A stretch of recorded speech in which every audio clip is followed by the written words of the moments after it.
Good morning, everybody. Welcome to another study stream, day 10 today.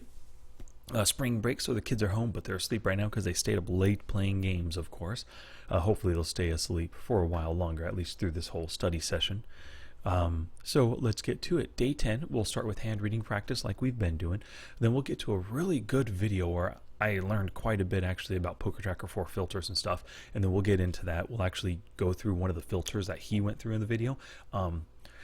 Not necessarily because I think it might be a leak of mine, although it definitely can be, but I just want to practice doing some of the steps, some of the stuff he talked about.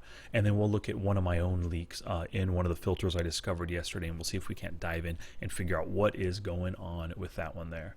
So let's see here, do a little sharing on Facebook, little Twitterino sharing. And we're done. Good, good, good. I got a comment on one of these study videos saying that, on YouTube at least, you know, that having some background music might be nice. So I think I might try that with today's uploaded YouTube video. So if you're watching right now later on in YouTube, let me know if you like the music or not. Actually, I need to figure out how to do that. I don't really know how yet, so I've got to figure that out. So hopefully I've got that. Hopefully I've got that up and running so that you can be listening to it, you know, right now. So let's see here. Hand reading practice. We'll go to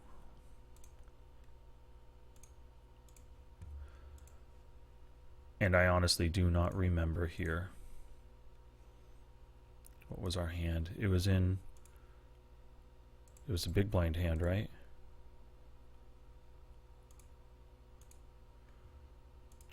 King 4 suited, I think it was. King 4 suited we did. Okay, so let's take a look here. See if there's a little bit better, not a better hand, but another hand. Queen 8. Calling, check, raise, bet, check. Okay, interesting. This might be a good hand to look at. Hopefully it is. So, gotta have Flopzilla open. Where'd you go? Oh, there we go. So Queen 8, Spaderinos. Now let's see who our opponent is in the big blind. Looks like we're going to be calling 90 EPT. Now 90 EPT we see is a tag player so far, only 41 hands. But what kind of range can we put 90 EPT on to start?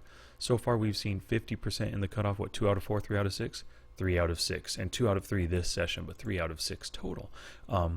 So let's definitely give 90 EPT a wider range. Now, I don't think this is necessarily a good call. It's not a bad call, but it's just not really a good call. I would like to get a little bit more history to see how they play post flop to get a good idea. Because if I'm going to come in with a hand like this, and if I completely whiff, I want to see some good like flop honesty or even turn honesty that I could take advantage of if I flop some kind of a weak queen. Not weak queen. I mean, Queen 8 is a weak queen if I hit a queen, pair of queens, or if I hit a pair of 8s or some kind of a flush draw or straight draw, something that I could put pressure on the turn if they're turn honest. I'm sorry, put pressure on the river if they're turn honest, or put pressure on the turn if they're flop honest, because we are out of position on them, is what I mean to say. So right there, before we see the flop, so first off, they are calling. Before we decide to call or 3-bet, whatever the case is, let's see what their 2-bet range is. I'm going to estimate it at 30% to begin, but let's definitely add the aces. I think we could probably add some of these offsuits. Let's add a couple of kings down to king 7. Every suited king for sure. I don't know about these necessarily. I'd like to get a little bit more history to see if they're capable of opening stuff like that. But I think all these 7s, I think that's a pretty decent range to start them off with 43%. If we remove our hands as blockers to these hands, they actually have 43% or 570 combos in this range. Okay. Looking pretty good. I like that right there. So what do we got here? Queen 8. What do we decide to do? Of course we call. Not too shabby. You know, I'm not a big fan of it, but I'm fine with it occasionally making this call. I wouldn't be making this call every time against every player. Actually, against all these players, I would be calling a button raise with Queen 8 suited here. although I probably shouldn't. Because, and the reason why is it's just not a strong hand. If you flop a queen, flop an 8, you're not too happy with it. When you flop draws like this, it's going to be a gutter because there's a, you know, such a big gap between the two.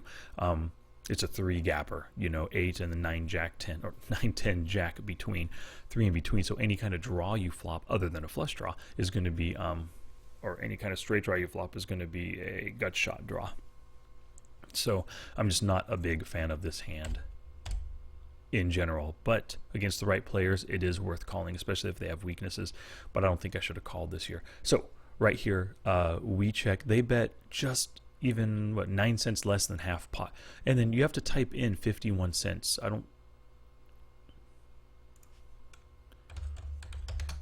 yeah, there's not like a 42.5% pot button on ACR or anything. I don't think you can set your own buttons. So he purposely typed in 51 cents. So what does that mean exactly? To me, that just means he's weak and he's trying to be playful with it. Maybe he has some kind of a draw or something at this point. So what is betting? Wait, what do we do here? We raise. Okay. So bet calls on this board. 10-9-3 heart club spade. 10-9-3 heart club spade. Okay, on this board right here, before any action hits, we could see that we are only a 37% favorite because of our gutter, and I guess maybe our 1 overcard with a queen. He has plenty of cards that didn't hit anything just yet. So if we hit a queen, you know, we could have the best hand, top pair hand. So what bets and then calls? But you got to keep in mind that he's c-betting a small amount, and he's just calling a relatively small amount too. The pot was $1.20. I bet just a little bit over that. He's not committing that much more. He can continue with just about any type of draw, any 2 overcards, any pair, even a pair of 8, 7, 6s, all the way down. Maybe not deuces. We could take that out of his range. 4s and 5s, take those out too. But possibly 6s, 7s, and 8s he'd be calling as well. Lots of stuff he's bet calling here. Just because he's in position, he wants to see if we give up the turn. He'll just bet the turn and take it away, is my guess what his plan would be. So in this check raise pot, what does he call here? His sets to slow play, he's totally doing that with, yeah, just to give us one more street because he can control the turn and how much money goes in on the turn. So check calling sets, check calling 2 pair, check calling over pairs. It's not the scariest of boards. If there was another spade, or you know, if it was a 2-tone board, he might be scared of the you know, possible flush draws, which we could have if there was another spade there. If he had an overpair, he might be betting and then raising that. But this feels like that 50 cents first. It feels like it's either weak, trying to just get us to fold cheaply, or he's toying with us with some kind of a really good hand. So anything's possible at this point right here. I think I should have raised it more, up to like $4 or so, to get a better idea of what his intent, not $4, I'm sorry, not $2, 4 times is what I meant to say. 50 cents. Yeah, so 4 times $2, not $4. Whoa, $4 is just a way big raise right there. That's definitely going to get him off most hands that did not hit $4. Let's see, the top pair, just a 10. Yeah, top pairs can call. You know, 10-7, 10-8, 10 jack, 10 queen, just top pairs without a good kicker really. You know, just for fear that maybe we have a king 10 or ace 10 that we called with pre-flop. So what are the middle pairs here? All the different 9s. Yeah, those are check calling or bet calling. Weak pairs, we can delete the deuces. Let's take out the 3s and 4s.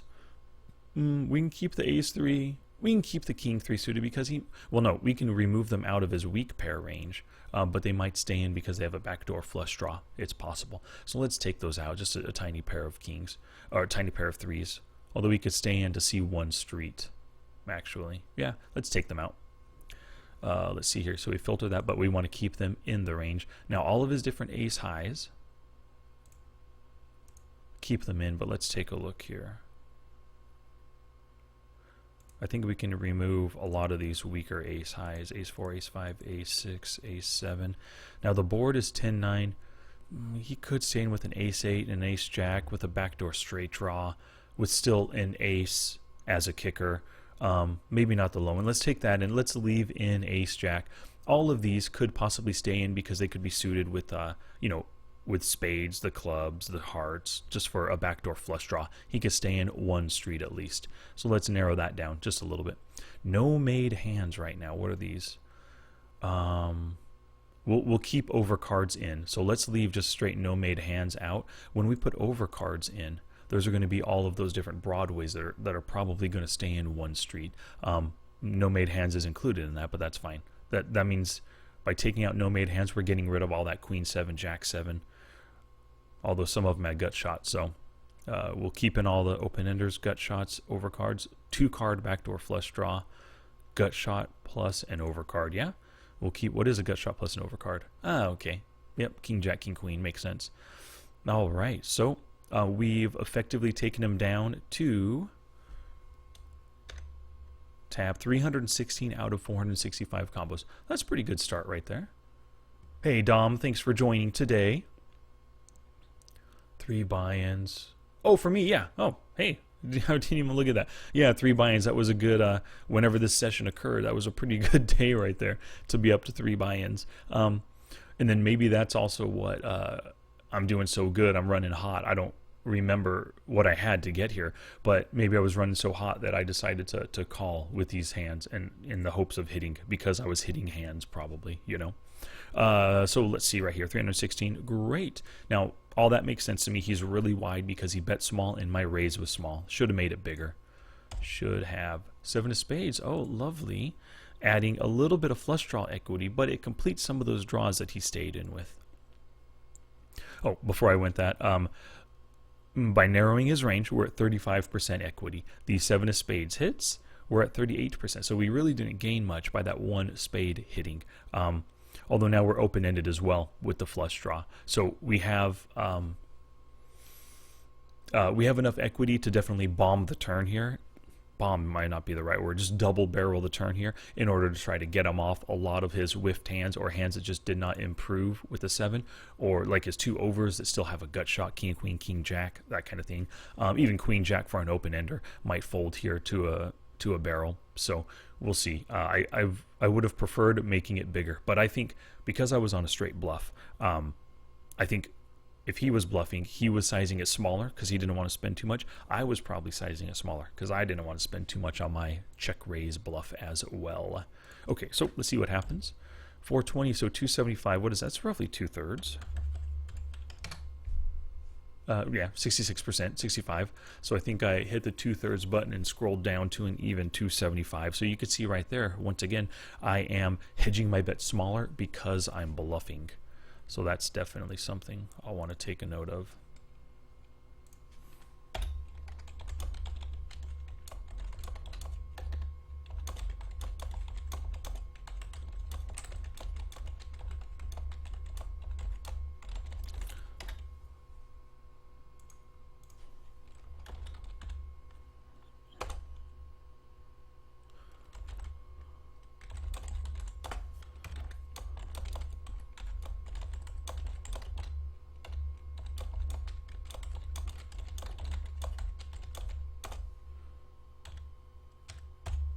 I'd make it 3 to 4x if it was for value. Let's say I had an overpair or I had a 10, like an ace 10, and I wanted to get more money out of the guy because he's c-betting such a wide range, all his underpairs and stuff. I would make it bigger right there. 3x is on the lower end of my value betting sizing.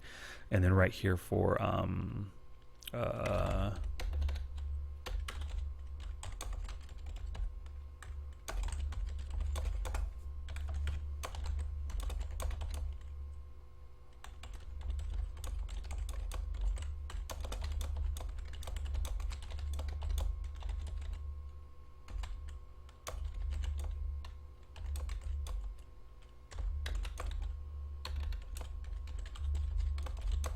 yeah, so I know myself. If I was going for value, I would have just hit that 2/3 pot bet and kept it there and hit the bet button, or I would have 2/3 pot scrolled up 1 to make it an even 25-cent denomination, moved it up, so it would have been like $3 would have been the bet, and then would have bet that if I'm going for value. I tend to do that, so I know that I have some of my own betting tells that I'm still trying to work through, still trying to figure out. So Queen 8 suited on this right here. Oh, so we bet. And what does he do? He decides to just call. Okay, so what calls our c-bet on this range? 420. He wants to get my full stack. I have him covered. He had a full stack to start the pot, or to start the hand with. So I think straights are going to be raising in this instance. Sets, I think, are raising. The board got a little bit wetter, but I think they're raising in order to get value out of me now if they were just kind of slow playing the flop. Two pairs, what are they? So 10-7 and 9-7 just now hit the two pair. 10-9 had the two pair pre-flop. I think these would 10-9, 10-7. Yeah, I think they would raise as well. I'm not going to put those in his range right here. Overpairs, I think overpairs could just be calling on this board, kind of taking it easy. They can control the pot on the river. It's not really the best. It's not the best boards to be raising right now with pocket aces and kings, because so much of my calling range hits this board really well. I have plenty of 10-7s, 10-9s, 9-7, 8 jack. So if I have queen 8, I probably have jack 8 in my range as well. 6-8 even. I mean, this board hits a lot of my pre-flop calling range, so he should be leery if he does have an overpair. So overpairs are calling. Top pairs are calling. Middle pairs, a lot of those. Some of them have draws. Some of them have a high ace. They are all second pairs, though I think he can call this size of bet right here in hopes of hitting something bigger. Now weak pairs, all these different sevens that just hit. Let's keep these out, but there are some draws that will keep some of those in. So when you look at a hand within within Flopzilla here, yes, this will remove it from my weak pair category, but that hand itself could still be kept in because it's an open-ender or a gut shot. So let's leave that. So ace highs. At this point, I'm saying ace highs are folding. Yeah, no made hands. Those are all folding unless they're a part of some of these draws or stuff. So flush draws are staying in. No flush draw. I don't want to keep that in. Open enders possibly staying. Gut shots here. Yeah, let's keep gut shots in. Might be staying one more street in the hopes of hitting. I did size my bet a little bit smaller than 2/3 pot. He might not realize that. He only has 41 hands on me. I'm assuming he uses a HUD. And then overcards, we can keep the overcards out. Not at this point, not 2 streets, even though he's in position. He could have a read on me and decide, yeah, 2 overcards, I'm just going to bet the river if he checks, which is possible. So we'll stick with this right now. So we narrowed it down from 446 to start to 228 on the turn. So we've taken out almost a half, which is good. Yeah, we'll see if we're correct though in our assessment here. So pot is 970. The turn 3 doesn't help anybody. We don't think he had sets on the flop or turn. Well, on the flop he could have. On the turn we took out his sets, so he doesn't have any full houses here. We took out pocket 3s, or yeah, all sets. Yeah, so he doesn't have quads either. Nothing super good. Yeah, so the 3 really doesn't help him at all, and it definitely doesn't help us. It's obvious. And then so now the 3 hits. We've been betting on the draw the whole time, or as a bluff, and then we check, and then he just checks behind. So let's see what he has. King Jack suited. King Jack suited of clubs is in, so it is. Wait a second. Yeah, King Jack suited. All of them are in. King Jack suited. Oh, because we kept in gut shots. We kept in backdoor flushes on the flop. We kept in gut shots on the turn because all he needs is a queen, so he had a gut shot. Yeah, so we did keep that King Jack suited in. So it is a success. We took him down half of the. We took down half of his range on this river. What was it? 3 of hearts. On this river right here, we only have 4.6 equity. We basically only beat anything that's like jack high whiffs, or like a 9-6. Oh, 9-6 has a pair even. Actually, there's not much at all that we beat. Middle pair, weak pair, ace high, no made hand. We only beat, and actually not even all these. Let's see. Let's take out the ones that we beat so that we can get a good count. Take out the ones we don't beat.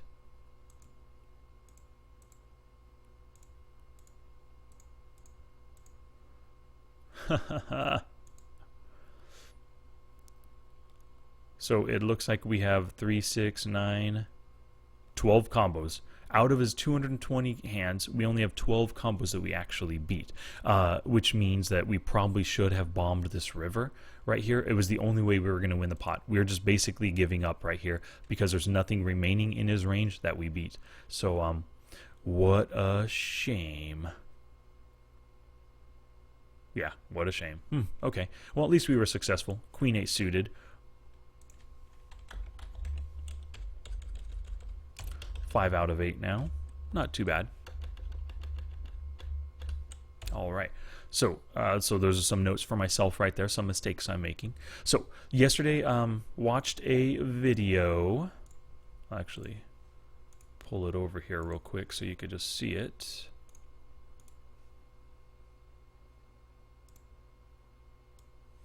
Okay, this is the video I watched right here. How to use PokerTracker 4 filters to improve your poker game by Invictus BPC, which I think Invictus is probably his screen name, but BPC is Best Poker Coaching. They're a pretty good site, lots of good videos online and stuff, so I recommend you check it out. But so in the video, he showed how to use the filters and how to filter for very specific things. And some of the interesting stuff that he talked about, or that he showed how to do, was to use like the not.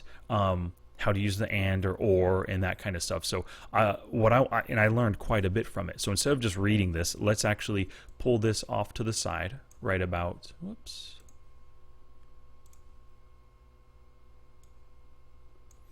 Right about there. Whip this puppy out. And now let's take a look and run the filter that he's talking about here.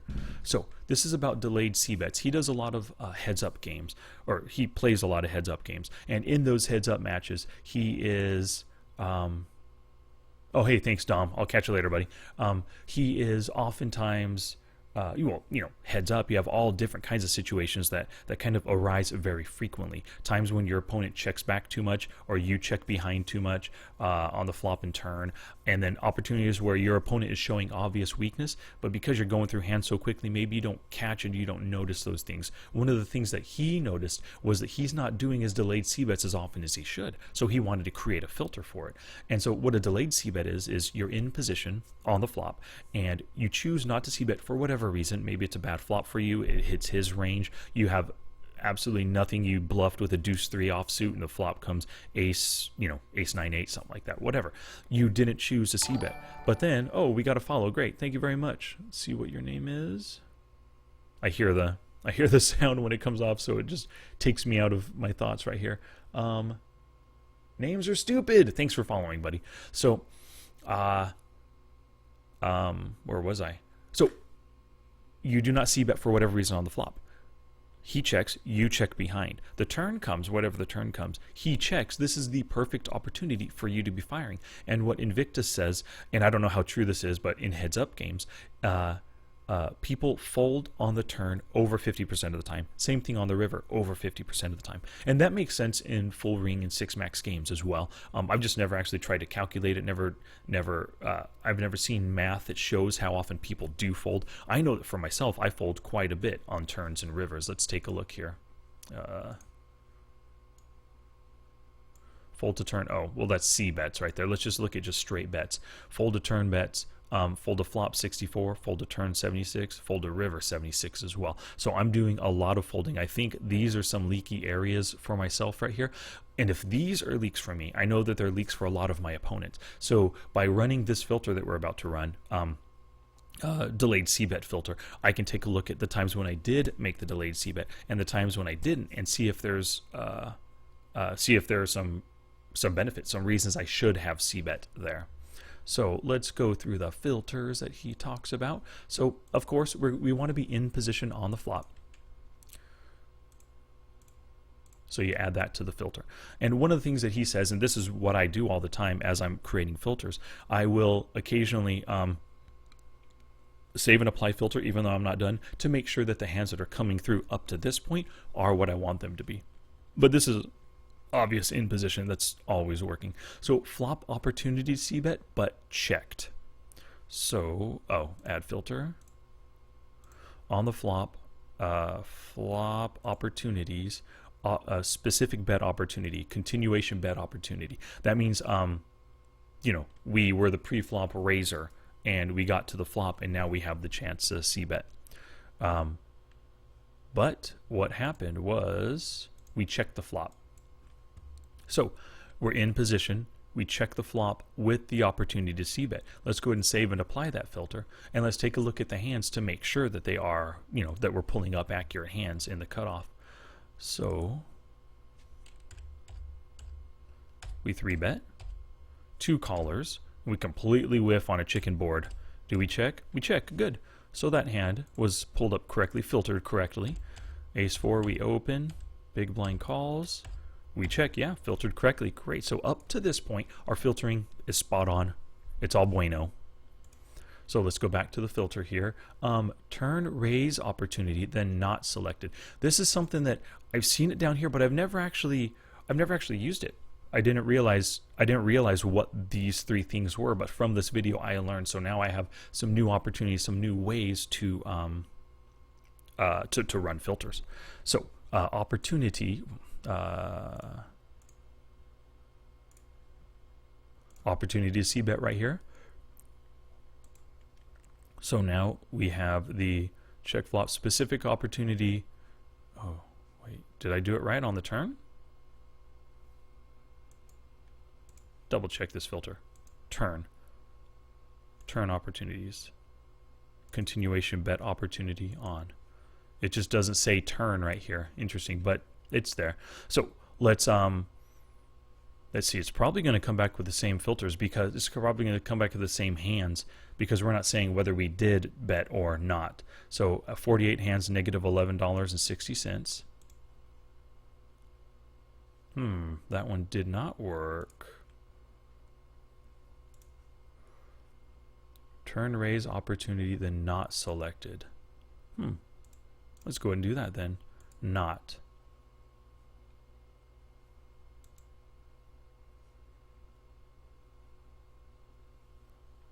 Oh, obviously. Hold on a second. My bad.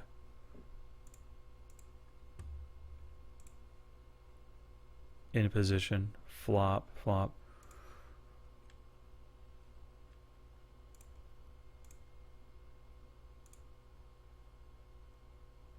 This is what we want to do. The first turn raise, add that to filter, but then now we select it and not. Okay, so this is going to show us all the instances. In position on the flop, didn't c-bet, and here our opponent did not raise. So we're in position. If our opponent decided to lead out on the turn, we would have the opportunity to raise, right? But we want to find instances where he checked the turn, where we had the first action, not the first action, but the opportunity to bet, to make the first bet on the turn. But by hitting not right here, this shows that we did not have a chance to raise because he checked to us. Okay, great. So there's now with this filter, there's 18 instances where we had the opportunity to bet on the turn after he checked twice. That's the key thing about this. And altogether, we're down to, I mean, we lost $4, negative 86 big blinds. So this isn't a super big leak. It's a small leak.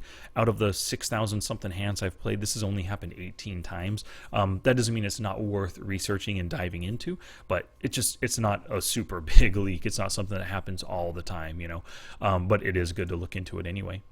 Now select checked on the turn.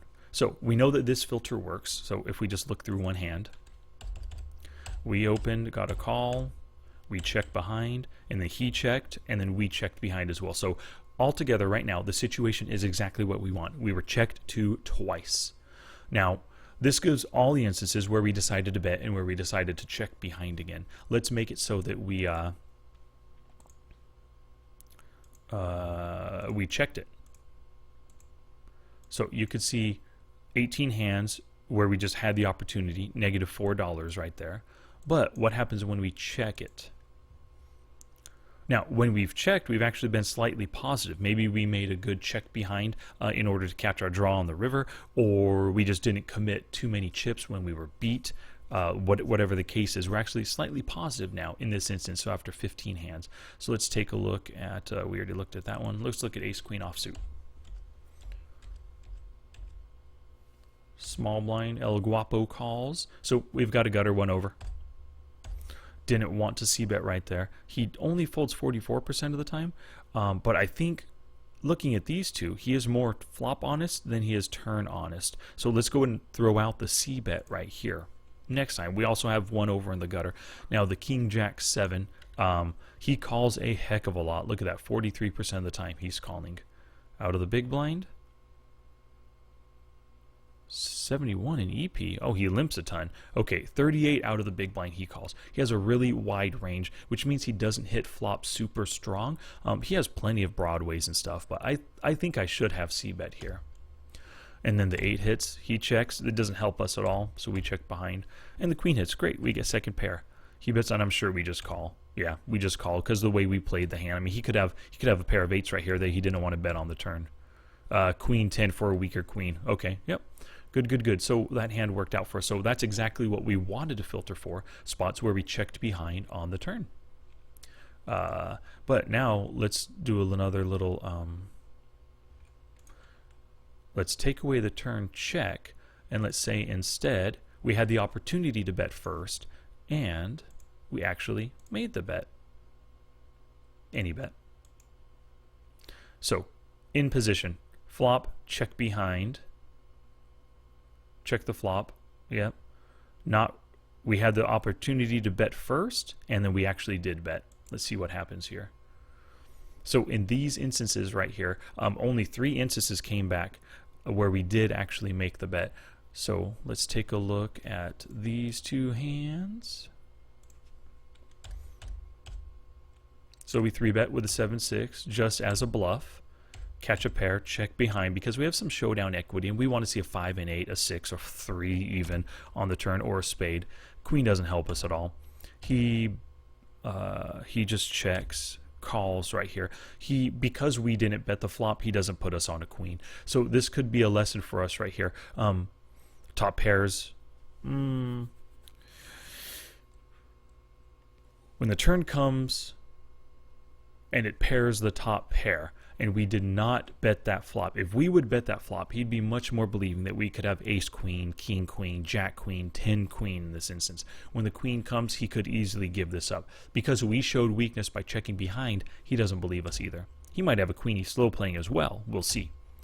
He just checks. No, he doesn't have a queen. Jacks. Okay, pocket jacks. He was just unbelieving with his jacks right there and didn't want to fold to the 3-bet pre-flop. So that's an instance of that was just a bad card to barrel on. And he was at the top of his he was at the bottom of his 3-bet calling range, or 3-bet continuance range with pocket jacks. Maybe he would continue with 10s and 9s as well. But when that flop hits, he was at the top of his checking of his he was at the top of his weaker hands, of his non-top pair hands, I should say. Because if he had just called with queens right there, he could have raised us. I mean, he would be at the top of his range. But he had the kind of hand that he's just not going to fold, no matter what we do, unless we had bet and then bet again. So we screwed that bluff up by not bluffing sooner. Open Shasty. We have nothing but a backdoor flush and 2 overs. We don't know anything about him. Doesn't like to fold so far. But I still think on that kind of flop, we should have thrown out the c-bet. We check. Oh, good. We hit a pair. Oh, and then we bet and he folds. So this time we were betting for value, not betting as a bluff on that one. Let's take a look at this other hand. You can see I didn't... also, I'm not losing a lot of money in these 3 instances where I'm actually betting. So it's not a super big leak. This is possibly, because Invictus... wanted to filter for it. It's possibly a big leak for heads-up players. I just don't know because I'm not a heads-up player. I like the 6 max and the full ring. Okay, so with just the 3, everybody showed weakness. The jack, of course, somebody could have paired the jack and just decides to continue because jack 8, jack 9, jack 10, weaker jacks, just wanting to get to showdown with the jack. It's possible, but I threw out the bet right here just as a straight bluff, and we can see once again straight bluff. I'm going less than half pot. $1.12. Did I type in 1.07? How does that happen? I don't know. I must have typed in 1.07 because that is a really weird bet. It just spells weakness to me.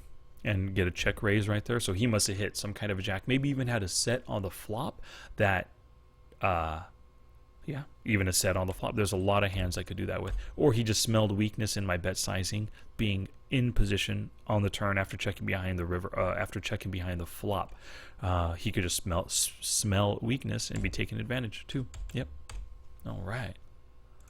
So that's how that filter works. And one thing that he showed as well was, let's see, now the filter shows where you checked behind the second time. Look at the profitability and go through the hands to see where you should have bet. Look for reasons for checking behind. Yep. So if we go back to that filter right there, we can just remove this one. So now this is just the opportunity to bet, and then we can go through all of those hands and see if it was a good spot to bet the turn after getting checked to or not. Let's see here. By going, one of the things he says, and it makes total sense, by going through these filtered hands, you're training your brain to catch it while you're playing, and you'll start to act how you want to more often and make less errors. So the other thing you can do is highlight them all, click the AND button, and it combines them so you can save it as a quick filter. Now once you hit AND, bam, now that's all together in one big filter. And you can save it as a quick filter. So, oh wait, what did I call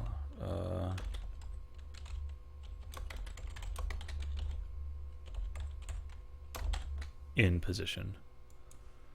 Great. Save enough fly filters. Now that came back with those 18 hands, so we could go back through and look at all those. But now, delayed c-bet opportunity, bam, right there.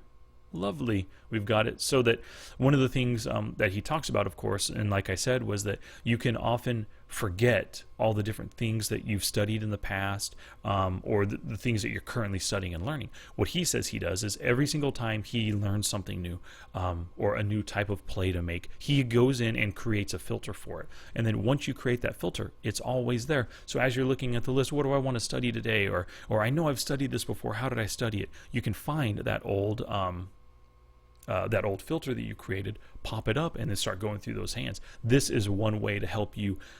You can think of this as your notes, as a really good way to take notes, or as a really good way to refresh yourself on the things that you've studied in the past. All right. So, what was my agenda here? Oh, looking at one of my leaks. Yes. So, yesterday, going through these filters, a leak I need to dive into in the blinds. That was the one, right? Yep, that was the one I wanted to dive into. Okay, so first 2-bet caller and not having a squeeze opportunity right here. Yep, called pre-flop 2-bets out of the blinds. So let me see here.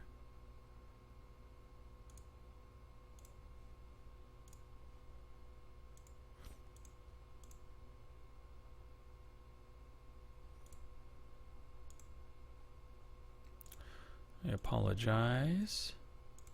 So pre-flop here, post to the small blind or post to the big blind.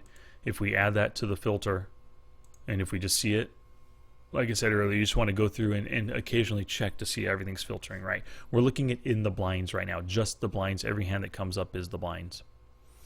Where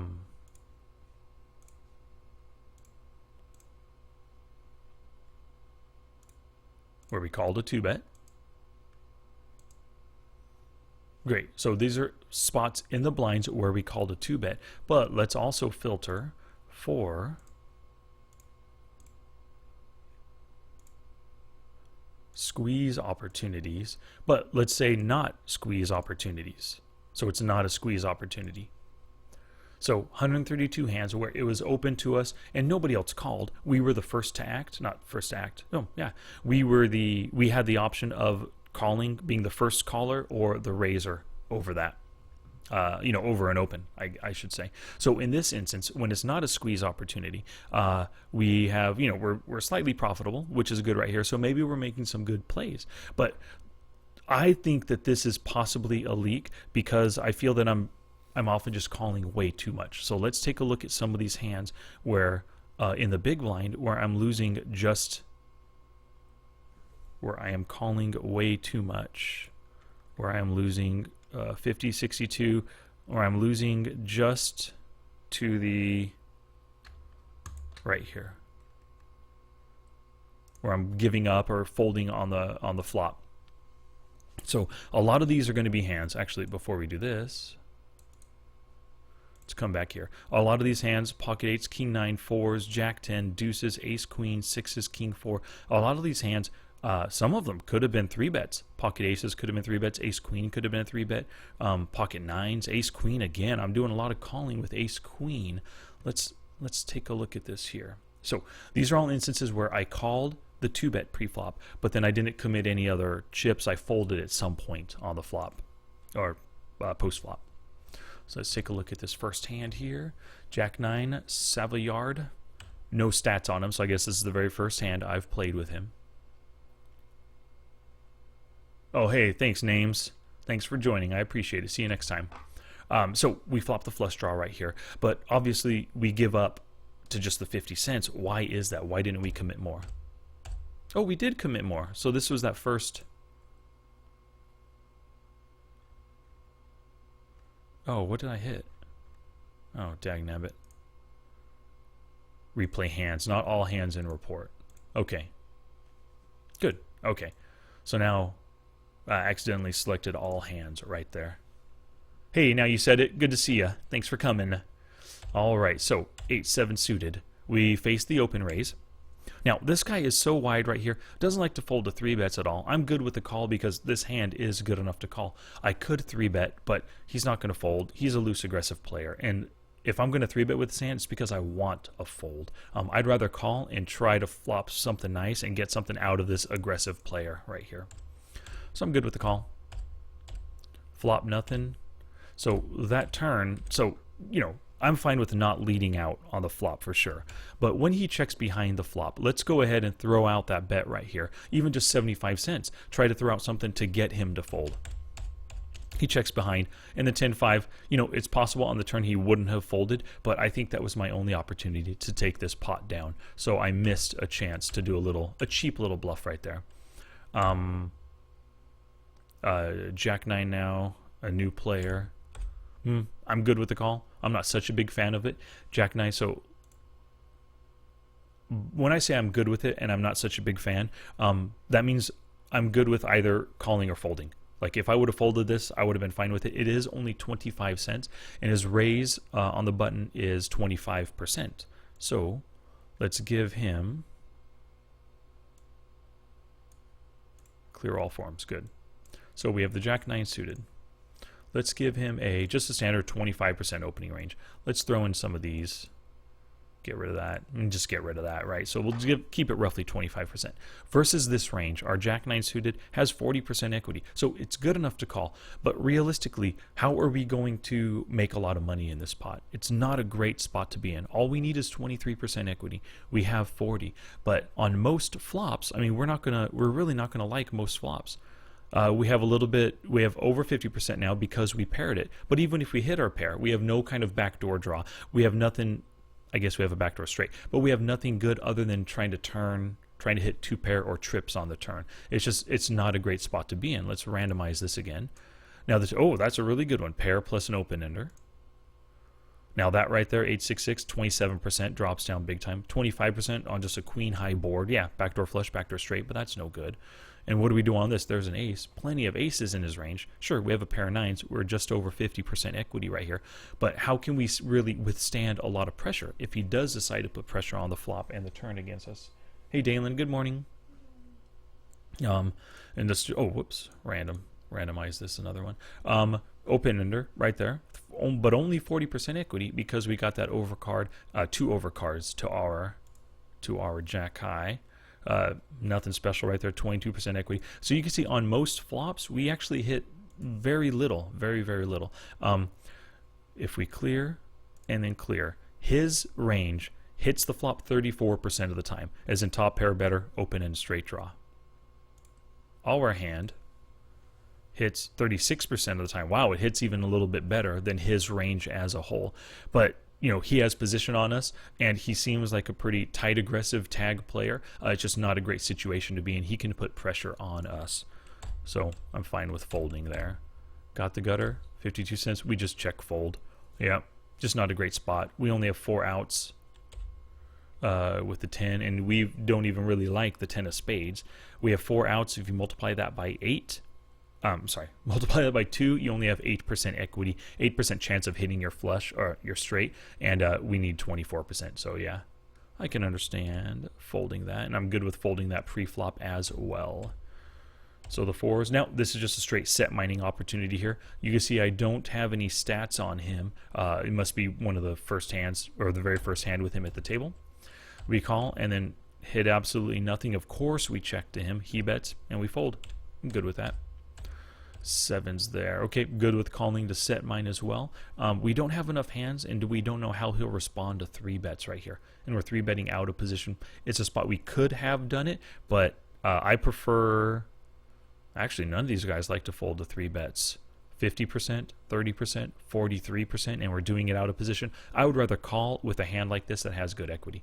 3 bet, if you want to bluff, you can, but not a fan of it. Oh, flop a gutter right here. I hope I don't fold right away. Good, I stay in. Now, I think this is a spot to throw out a delayed donk bet here, especially if I would have timed down right here on this flop, checked, and then I could have bet right here.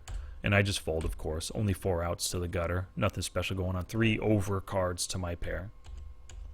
7s again. Facing a lot of min raises here. Yeah, so of course I'm calling. We have definitely enough implied odds behind to try to hit something. Completely whiff. I bet I check fold. Yeah, check fold. We'll go through this one last hand. Now, ace-jack offsuit, I'm not a big fan. I would have preferred a 3-bet here. Or, no, actually I wouldn't have. If it was against him, because he folds a lot, against him because he folds a lot, even though it's a small percentage, I would have preferred a 3-bet. Against this guy, doesn't like to fold. 0 out of 4 instances, no, the 3-bet's no good. It's calling or folding here, definitely. And we hit nothing, absolutely nothing. And just a tiny half-pot bet, and we just fold. I mean, I could have continued with 2 overs right here, but against a semi-loose aggressive player with position on me, it's just not a good spot to be in. Just get rid of the ace high, look for a better spot. Let a guy like this, or this, or this, these aggressive guys, let them come in and try to bully me when I flop something really good. When I flop nothing and it was a cheap flop to get to, I'm often just folding. Do you think that you play too passively and with fear? Yes, I do sometimes. Absolutely. And that's one of the things I'm working on.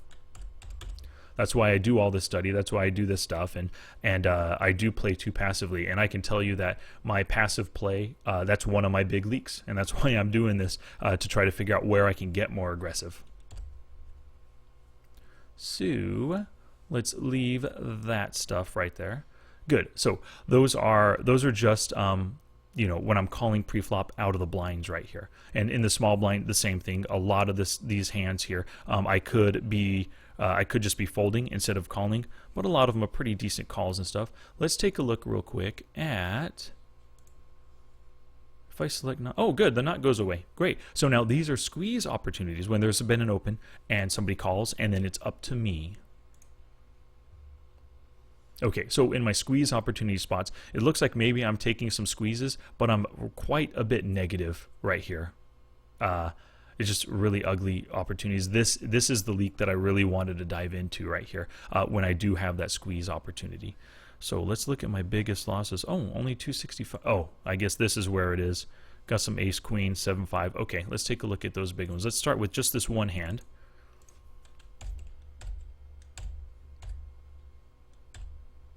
Okay, so Hapkotuk definitely has a wide range. Let's take a look at their MP opening range. 21% of the time. Okay, so it's a very wide range. Every single ace in this range, most likely. Maybe not all the offsuits, but every single suited ace. Lots of kings, lots of broadways. Every pair in this range, obviously. Lots of suited connectors and stuff. This can easily be folding to a 3-bet right here. Now, this guy, 1000, I don't know how to pronounce his name, 1000, he is a very loose aggressive player. Calls quite a bit. Let's see what he does call on the button. I think he really likes to... Oh, 0%. Interesting. He likes to call out of the blinds, but he keeps most of his calls to the blinds, not so much on the button. Okay, so he makes a call, so we can put him on right here, just some kind of a speculative hand, maybe some good suited connectors, as well as some middle pairs and stuff, because, yeah, he doesn't call too often on the button, at least not yet. It's only 50 hands. But... oh, okay. Oh, interesting. So this is a spot where, yeah, I had the squeeze opportunity. I didn't actually make the squeeze. I could have squeezed. I should have squoze in here for sure. This was a great spot to do it. and then the queen hits $1.90 I call. I would have preferred a check raise here. He has such a wide range. He has plenty of weaker queens. He has plenty of nines. He has plenty of under pairs, 10s and jacks and 8s and 7s that he could give me some value with. I would prefer that right there. Now the 8 hits, check, check, check, and the jack. So, okay, a 10. It's all you need is a 10 to make a straight. I played that flop too passively right there. A donk lead could have been better to try to get value out of other queens and a 9 and pocket pairs, like I said, or the check raise would have been good because we can expect him quite often, even though it's a multi-way pot, we can expect him quite often to be c-betting. So I should have check raise. That should have been my plan here, and then it would have gotten that guy out. But because I played it passively, like you said, now you said it, like you said that, so my passive play costed me in this instance. He came in the pot, which made me think, oh crap, he's in. There's plenty of draws. He had so much, he had such good pot odds to make a call with every single draw. That 8 completed some draws. 10 jack hit a draw, 9-8, 2 pair hit a better, better hand than me. Not necessarily a draw, but they hit a better hand. That hand just completes too many hands that could call me right there. So I didn't like it. And then that completes it even worse or even better, whatever. So now it's just a 10 is all that's needed to make a straight. So of course I check. And I probably just, and a bet and a call on a 4 straight board. I just gave up my top pair. Good, which I should have. Somebody has a 10. Oh, interesting. They both have 10s. Neither of them were going to give up that flop, even to my check raise, especially what's the vig was going to be calling with an open ender. Top pair, he could have folded, but I would have faced him, hit it on the turn. I would have lost a lot more money. So my passivity, while I shouldn't have made it, if you look at the results, it was good being passive like that because he wasn't going to fold anyway. But at the same time, I should have been, when the opportunity presents itself to do something to make a more positive EV play than you did, because I think check raising right there is more EV. I'm getting value out of the weaker queens like this. So for example, I had the better queen than him. If I would have check raised and if he was able to fold this hand, I would have been getting value out of a weaker top pair. He hit another draw on the turn, or he improved his draw on the turn, but I would have bet again and I would have gotten value out of him. If he would have stayed in, great, he would have hit, so be it, it happens. He stayed in 2 streets, caught his backdoor draw, but that doesn't nullify the fact that I was betting and getting value on the flop and turn when I should have. So I with my passive play, I allowed him to get there. I saved myself money in the end just being results oriented, so that's a bonus, but it's a small bonus because my play wasn't what it should have been.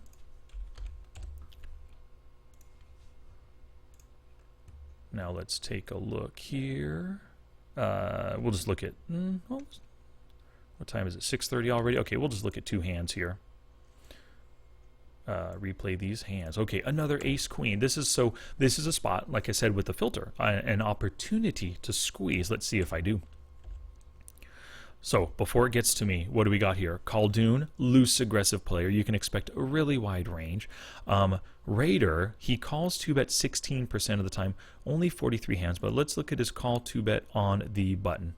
40%. Wow, he has a really wide range. This is a spot where I really do need to throw out the 3-bet to 4x, so like about $3, maybe even $3.25 or so, because just because of this extra player right here.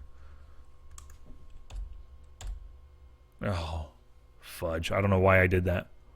Super loose range, super wide calling range. I should have thrown it out right there to take it down. Yeah, I screwed up. $1.50 now. Now, I hope a check raise. Good. I do a check raise at least. So I'm trying to make up for my pre-flop mistake right here. And he just shoves. Wow. Well, is he shoving? Is he shoving with the ace jack? Is he shoving with ace king? Ace king of hearts? So there are quite a few hands that he's shoving that I currently beat with my 2 pair. He could be shoving ace 10 of hearts, ace king of hearts. He could be shoving ace of hearts and king or 10, even ace jack with the ace of hearts. So there's quite a few things. He's a loose aggressive guy, likes to c-bet so far. Only 28 hands, but so far his stats just show aggression in general, 3-betting 10%, 48-26, yeah. He likes aggression. So I'm fine with a call here for the fact that he likes to use aggression, probably to get people off of hands. And he's possibly, because that is a scary flop, possibly trying to get me off of my hand. Although I could be up against even a set of jacks, a set of queens, a set of aces even. I could be up against, and he's just shoving to look bluffy. Players do that all the time. So, oh, we're all in. Let's see what he has here. Yep, I screwed myself. If I would have 3-bet pre-flop, 3-bet squeeze to $4. Now, it would take a really gutsy player to call. Yeah, he has position pre-flop. Where are we at? Okay, so right here, instead of making that call, if I would have made it $3, he would have most likely folded his king 10 because he has this player still to contend with in position. He would have folded, and he would have folded as well too versus the big bet. And even if he didn't, he bet there, but then he automatically folded to Khaldoon's big raise. So he didn't have anything. That was just a cheap bluff he was putting out right there. So yeah, he would have folded pre-flop. If not folded pre-flop, he would have folded to my donk lead on the flop when I donk 2-pair. Or c-bet, but you know, donk c-bet into the flop right there. So yeah, I totally screwed up, and what did I lose? I lost $17 in that pot by playing it too passively pre-flop.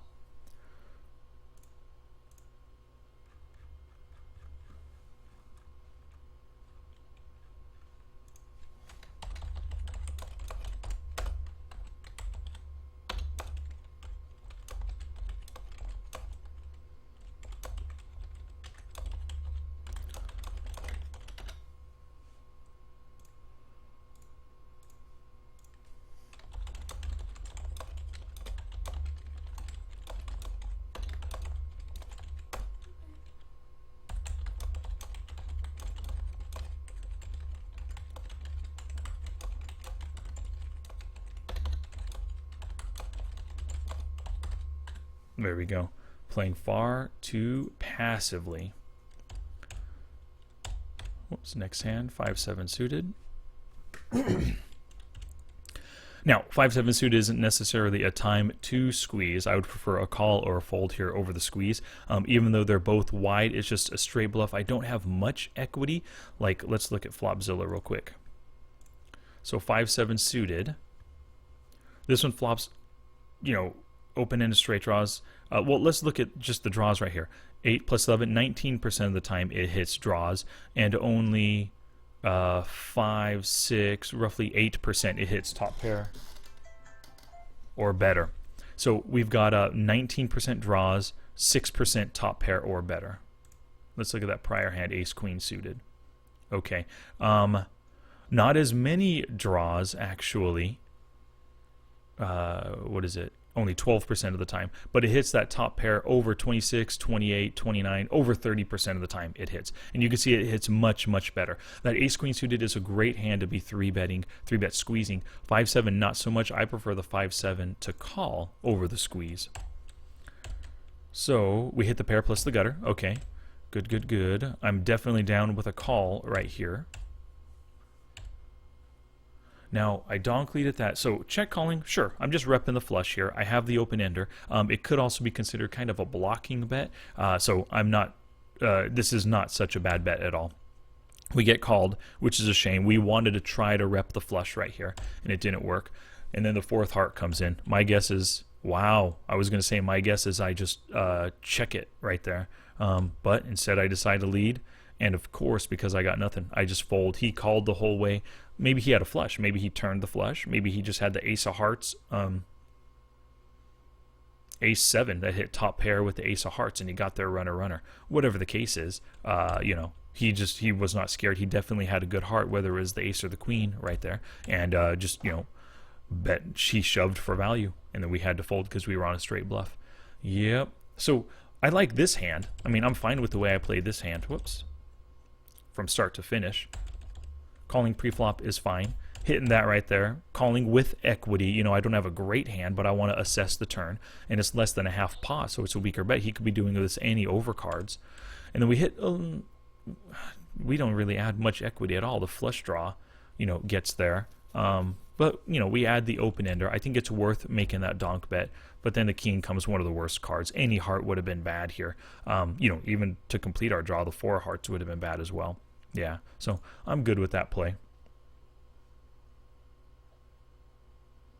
He never folds. Well, yeah, so thanks for that question. You said it. Now you said it. So, yeah, you're right. He never folds on the flop. Most likely never folds on the flop. But should you fold pre-flop? It's not a case of whether I should or not. It's a case of this hand definitely has. So if we just take a look here, 5-7. And let's see, his opening range is really wide. He's a 31-31 player. So let's give him a decent button opening range of 25%. Let's put all the aces in his range right here. Maybe we can even take these out. Okay, so as of right now, as it stands, my 5-7 suited against such a wide range, it does have 38% equity. And we got another player in. If I would have hit something really good here, there's plenty of implied odds to make this 50%. To make this 50-cent call. So yeah, you could say results oriented, I should have folded, but most players in this spot right here, because they're getting such great odds, are going to call in the hopes of hitting something great. Now 5-7 isn't the best of the suited gappers. You know, 8-6 is better, 9-7 is better, 10, you know, the higher it gets, the better. But this is just one of those instances where you take your chances sometimes. I could have folded this and I could have called. I don't like the 3-bet for sure, but I'm up or down 50-50 on folding or calling either way right here. But this is probably one of those instances where I probably should have folded, because I should probably stick with a suited connector, or something even better like 8-7 suited as my calling range right here. The 5-7 might be a little bit on the lower side, but at the same time I was getting good pot odds. They have full stacks behind, you know, basically full stacks. So I've got some good implied odds in case I hit really well. But I think I could have easily given up and then not thrown out the bet right here, and I could have saved some money by doing that. But that's playing a little bit too passively. And so, like I said before, yeah, I just playing too passively. And you could argue that, hey, that calling is just playing too passively. You should just fold or 3-bet in most instances out of the blinds, which I don't necessarily agree with, but some people feel that way. But when the hand has some potential, you know, you can go ahead and call and assess on the flop and turn. And I think I made the wrong assessment on the turn. I think I should not have barreled that right there, and probably just check folded in that instance. Yep. Alrighty. Well, it's been an hour. Thank you guys very much. I appreciate your time today, and I'll see you on a play stream later on today or in tomorrow's study session. Take care.